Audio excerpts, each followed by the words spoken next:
je crois que très vite, nous nous sommes rendus compte que nous ne pouvions pas rester à Verrières. La première, on s'en est aperçu tout de suite quand nous avons voulu construire une station d'étalonnage et que cela nous a été interdit.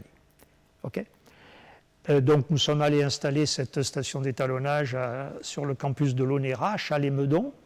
Et donc, on savait qu'on ne pourrait pas rester là. Et deuxièmement, on avait besoin d'ouverture. C'était un souci que tout le monde avait d'ailleurs, qui était assez général. Nous étions loin de l'université, loin des étudiants, loin d'autres équipes, loin d'autres chercheurs. Il manquait cet apport des idées neuves, etc. Et puis aussi la possibilité d'enseigner, pour beaucoup d'entre nous, la possibilité d'enseigner et de récupérer des thésards aussi. Il y avait ce besoin. Il y avait un besoin peut-être un peu plus général de nous rapprocher d'une certaine façon de la société. L'idée de faire plus participer, bien sûr les étudiants, mais peut-être même au-delà. Il y avait une vision un petit peu, généreuse et peut-être un peu idéaliste aussi, je ne sais pas. D'abord, il faut comprendre que le LPSP est un laboratoire qui avait été créé pour faire du spatial. Ce qui n'interdit pas d'avoir des manips au sol pour préparer le spatial. Il était clair dès les années, fin des années, même mi-60, années 80, enfin 70 donc, que un gros laboratoire comme celui-là, très technique, ne pourrait pas perdurer s'il n'ouvrait pas sur d'autres champs scientifiques que le Soleil ou la physique solaire ou la physique des étoiles, je dirais au sens large. C'était évident. Alors, moi, jeune recruté, je n'avais pas forcément perçu ça. Enfin, je l'ai perçu assez vite et je pense que le directeur Roger Maurice, donc, qui lui était un solaire pur, physique solaire pure, avait déjà, bien entendu, vu ça. Il y avait quelques chercheurs déjà qui faisaient de la planétologie. Voilà, donc c'était déjà, moi, lorsque je suis arrivé, le laboratoire était déjà quand même, ou du moins les instances au-dessus du laboratoire étaient dans une démarche, ce laboratoire fera autre chose que du solaire pour perdurer. Et parallèlement, je dirais, il ira sans doute ailleurs, parce que le fort de Verrières, depuis toujours, est amené à rester un fort des eaux et forêts, et, où on tirait le canon en 70, mais pas un laboratoire scientifique d'astrophysique. Voilà. À l'époque, les quelques laboratoires spatiaux qui existaient en France étaient tous des laboratoires du CNRS. C'est ce qu'on appelait des laboratoires propres du CNRS. Aucun n'était immergé en milieu universitaire. Il nous semblait que cette structure de laboratoire propre du CNRS, il lui manquait quelque chose. Il lui manquait le bénéfice d'être irrigué par le tissu de recherche qu'il y a dans les universités. Alors je connaissais effectivement les gens du LPSP, puisque j'avais travaillé avec eux sur la Manip Aglaé. On avait fait une réunion, et puis en rentrant de la réunion, on se disait, mais il faudrait effectivement faire un grand institut d'astrophysique spatiale. Il y avait Richard Gispert, Jean-Michel Lamarre, je ne sais plus s'il y avait François Pajot qui était avec lequel aussi on travaillait et qui a fait aussi une thèse dans le groupe. On a repris cette idée, Richard Gispert, Jean-Pierre Bibring et moi, parce que Jean-Pierre Bibring avait travaillé, qui était planétologue, avait aussi contribué à travailler avec une station d'étalonnage qui était installée à l'ONERA, en amenant aussi les chercheurs des thématiques scientifiques qui n'étaient pas représentées au LPSP. Moi, j'ai une partie de l'équipe que j'avais constituée et l'équipe de Bibring, donc une équipe qui faisait la science planétaire et puis une autre équipe qui faisait science de la partie interstellaire et éventuellement à terme cosmologie. Ça serait une structure immergée en milieu universitaire qui aurait la capacité non seulement de travailler sur une thématique donnée, mais sur plusieurs thématiques qui s'échangeraient, qui seraient en osmose et qui seraient mutuellement fécondes. Et très rapidement, on a fabriqué une proposition utopique, effectivement à l'époque, qui pouvait être de dire, voilà, nous avons une dizaine de laboratoires spatiaux en France, au moins un d'entre eux, le LPSP, essayons de voir comment il pourrait servir de matrice de base à un ensemble plus peut-être exemplaire de laboratoires qui auraient cette capacité de travailler en même temps, non pas sur une mission, mais sur 2 ou 3 missions, qui pourraient effectivement affecter des communautés différentes, c'est-à-dire pas uniquement la physique du Soleil, même pas uniquement la physique des planètes, mais aussi la cosmologie, en faisant venir quelques scientifiques qui pourraient effectivement bénéficier de cet apport technologique et scientifique du LPSP. Je me souviens de discussions chez Jean-Pierre Bébring, par exemple, où on a vraiment dit il faut qu'on essaye de présenter ça aux autorités. Et donc j'ai pris rendez-vous avec Michel Petit, qui dirigeait l'INAG à l'époque, et il a tout de suite dit c'est une excellente idée, je vais créer un groupe de réflexion, je vais te confier la présidence de ce groupe pour la partie scientifique. Alors il avait mis il y avait Pierre Léna, il y avait Roger Bonnet, et puis demander d'ailleurs à Alain Soufflot, qui était un des grands chefs de projet du LPSP, de faire aussi une partie technique. Le système à l'époque, effectivement, permettait à des jeunes, beaucoup plus que maintenant malheureusement, de promouvoir des idées et d'interagir avec ceux qui auraient les moyens de les faire passer. Il se trouve que bien sûr, les relations personnelles tissées un petit peu par le hasard de nos activités précédentes ont fait que ceux qui étaient au poste de direction des grandes agences, voire du ministère, on les connaissait, c'était même des amis, acquis à nouveau dans le travail qu'on avait fait ensemble.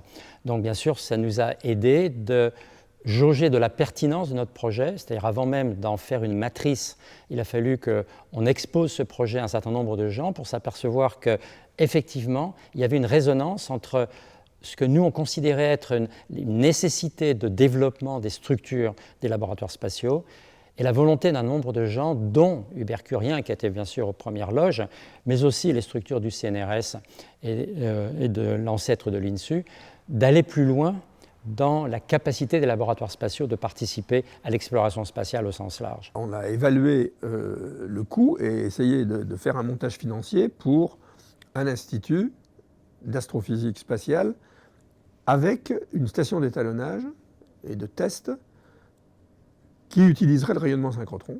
Cette partie-là était celle qui a été développée par Alain Soufflot en parallèle au groupe scientifique que moi je pilotais. Donc ça a été d'une façon assez impressionnante, un parcours rapide, sans faute, où tous les acteurs se sont mis d'accord et où la construction a commencé. En quelques mois, nous avons construit cette structure-là. Il y a eu 2 rapports qui ont été faits en parallèle, l'un par Jean-Loup Puget, l'autre par Alain Soufflot, à la demande et du ministère et du CNES et du CNRS. Et très rapidement, nous avons obtenu l'accord de nos tutelles, et en particulier d'Hubert Curien, qui est devenu, de président du CNES, il est devenu ministre de la Recherche, de Roger Bonnet, qui, de directeur du LPSP, était devenu directeur scientifique de l'Agence spatiale européenne. Je crois que c'est en 1984, je vois qu'on m'a demandé un rendez-vous pour parler avec des gens de Verrières. Les gens de Verrières, c'était Gispert et c'était Bibring. En me disant, voilà, on aimerait bien faire démarrer un projet qui consisterait à construire un nouveau bâtiment à Orsay pour transporter le LPSP. Alors j'ai dit, vous êtes drôlement ambitieux parce que trouver de l'argent pour faire ça. Et ils se sont débrouillés. Alors ils m'ont demandé si j'acceptais ça. Ils m'ont demandé des renseignements, des conseils aussi. Et puis c'est parti de là. Alors moi j'ai été très content parce que c'est ce que j'avais essayé de faire et que je n'avais pas réussi à faire. Nous avons choisi d'installer notre institut d'astrophysique spatiale sur le campus Orsay pour plusieurs raisons associées avec l'ambiance scientifique et pédagogique, mais aussi en particulier d'être d'à côté de la facilité du lieu. Ici, nous avons une source de rayonnement qui, pour notre travail, fournit un avantage très spécial. Nous sommes engagés de construire les instruments scientifiques pour regarder depuis l'espace les étoiles et le Soleil, pour regarder le rayonnement qui peut être dans n'importe quel rang de longueur d'onde. Et pour faire l'étalonnage de ces instruments, il faut absolument une source qui possède plusieurs qualités. Et la lumière qui sort de le synchrotron, c'est juste ce qu'il faut. Alain Gabriel est donc devenu directeur de l'Institut d'astrophysique spatiale, donc, alors que nous étions encore à Verrières, hein, n'oublions pas. Alors pourquoi aller chercher un Anglais? C'est bizarre. Et puis, un Anglais qui avait un passé, certes, de physicien solaire, mais aussi, avant tout, un passé de physicien atomique, c'est-à-dire qu'il résolvait les problèmes de l'interaction matière-rayonnement, des choses comme ça, hein, donc qui lui avait permis justement de faire de la physique solaire, mais de la physique solaire spatiale déjà, au Rutherford. Bon, il était volontaire, dès l'instant qu'il y a eu la rumeur selon laquelle on cherchait un directeur, non seulement pour diriger, mais avant tout pour construire l'Institut. Hein. Il était à construire. Alors, il y avait un labo, certes, mais le labo, c'était le LPSP, donc il fallait le construire administrativement, scientifiquement, etc.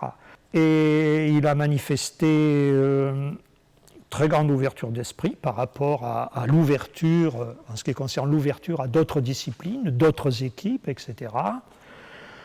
Beaucoup de patience, beaucoup de pragmatisme. Voilà. Alors on retrouve, je pense, le pragmatisme anglais, et puis de persévérance, en écoutant tout le monde, parce qu'il y avait quand même non pas des conflits, mais enfin, bon, des opinions pas forcément convergentes, en écoutant tout le monde, y compris les syndicats, etc. Donc, je pense que nous avons fait le bon choix. Voilà. Je ne veux pas tresser des louanges exagérées, mais quand, par exemple, il a été question de monter ce centre d'opération pour SOHO, dans un premier temps, puis pour l'ensemble de toutes les disciplines, il a été d'une audace et d'une ténacité incroyable. Alors la nomination du premier directeur de l'IS, bon, moi j'étais un peu en retrait parce que, j'allais dire, ça a concerné beaucoup les tutelles qu'étaient l'université d'Orsay et l'INSU, enfin l'Institut national des sciences de l'univers, c'est-à-dire qui gère pour le compte du CNRS toute la partie astrophysique. Il y a eu un appel à candidature et ont candidaté, enfin, des gens qui sont venus finalement consulter le personnel du LPSP. J'ai vu 2 de ces candidats qui ont demandé à me voir comme d'autres, c'est-à-dire qu'ils ont souhaité voir un certain nombre de membres du personnel du LPSP. Donc Pierre Léna, qui était quelqu'un d'éminent, un scientifique éminent en astro à l'Observatoire de Meudon, et plus que ça d'ailleurs au ministère. Et puis, eh bien, un candidat anglais qui était au Rutherford Appleton Laboratory en Angleterre, que peu de gens connaissaient. C'était un physicien des hautes énergies, je crois, Alan Gabriel. Donc j'ai été reçu par ces 2 personnes. Pierre Léna, je pense, avait été beaucoup sollicité par Jean-Loup Puget, enfin les gens d'ici, parce qu'il avait été scientifiquement, je dirais, c'est lui qui a fait coaguler l'affaire, Pierre, c'est clair. Quant à Alan Gabriel, bah, c'était un peu je vais dire, qui donc est Alan Gabriel? Bon, vous savez, il avait une belle renommée quand même. Moi, j'ai eu l'impression que Pierre faisait cet acte de candidature peut-être un peu pour faire plaisir à l'équipe qui avait vraiment fait la synthèse de tout ça pour amener à l'IAS. Par contre, Alan Gabriel, lui, arrivait clairement... je pense que sa carrière peut-être était un peu bouchée dans son laboratoire, hein, et il voulait vraiment monter un laboratoire spatial de grande envergure, au sens où il y aurait effectivement plusieurs thématiques scientifiques, et surtout insister sur l'aspect spatial.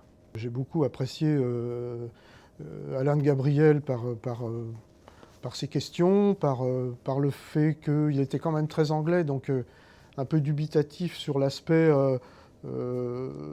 d'abord l'organisation des Français, mais aussi sur l'aspect pas trop d'industrie. Vous savez, c'est quand même quelque chose qui était très très ancré, ça. Hein.